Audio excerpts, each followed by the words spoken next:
Hello दोस्तों, आज मैं सत्यवान और सावित्री की कथा सुनाने जा रही हूँ। प्राचीन काल की बात है कि राजा अश्वपति की एक बेटी सावित्री थी। सावित्री बहुत सुंदर और धर्मात्मा थी। एक दिन उसने सत्यवान को अपना पति चुना, जो वनवासी राजा धूम्रसेन का पुत्र था। सत्यवान अल्प आयु था और उसकी मृत्यु एक वर्ष के भीतर होने ही वाली थी।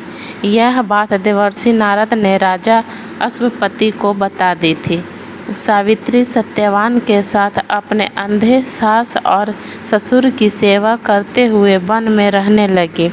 एक दिन सत्यवान लकड़ियां काटने जंगल गया और वहीं मूर्छित होकर गिर गया।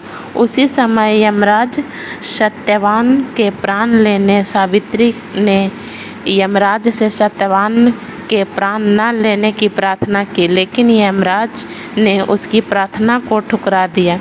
सावित्री यमराज के पीछे पीछे चलने लगी और उसने अपने पति को प्राण लौटाने की विनती करती रही। यमराज ने सावित्री की पतिव्रता धर्म से प्रसन्न होकर उसे 3 वरदान मांगने को कहा।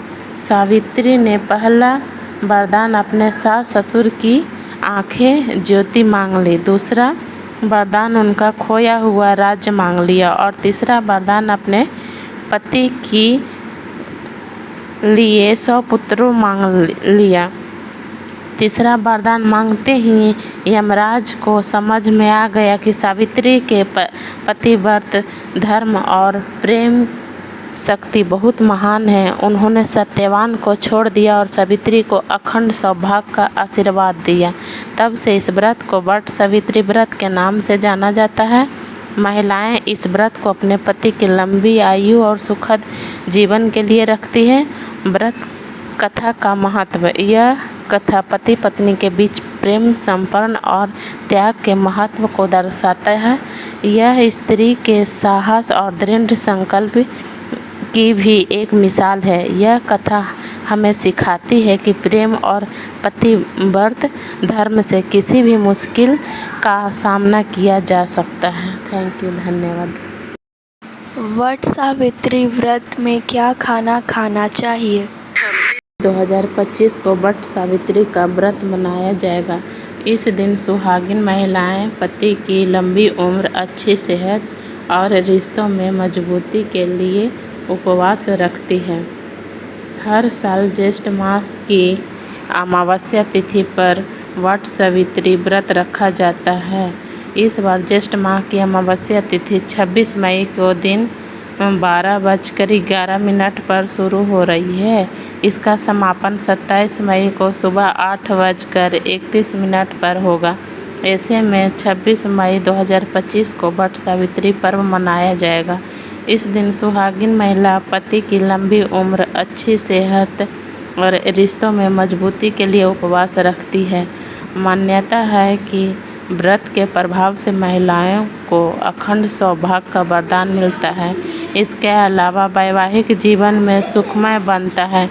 इसलिए व्रत हमेशा अच्छे और सच्चे भाव और नियमों के साथ रखना चाहिए।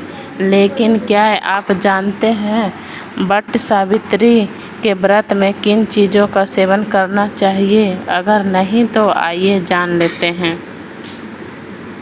वट सावित्री व्रत में आप सेब का सेवन कर सकते हैं। इसके अलावा केवल आम, अंगूर भी खा सकते हैं। आपको ऊर्जा प्रदान करते हैं। व्रत में आप काजू, किशमिश, अखरोट व बादाम भी खा सकते हैं। यह सभी शरीर को पोषण देता है। आप इनका सेवन साबूदाना की खीर बनाकर भी कर सकते हैं। इस दौरान नारियल पानी पीने से शरीर में पानी की कमी महसूस नहीं होती है, ऊर्जा बनी रहती है। वट सावित्री व्रत में आप दही, शहद, साबूदाना के साथ साथ समा के चावल भी खा सकते हैं। आमतौर पर व्रत में इसका सेवन किया जाता है। आप मिठाई, हलवा भी खा सकते हैं। वट सावित्री में अक्सर कुछ चीज़ों का सेवन नहीं करना चाहिए, अन्यथा आपका व्रत खंडित हो सकता है। इसलिए आप गेहूँ, चावल और दाल को खाने से बचें। आप उपवास के दौरान किसी भी तरह का मसालेदार भोजन का सेवन न करें। इस दिन प्याज लहसुन खाने के साथ साथ कई घरों में भी उपयोग नहीं किया जाता है।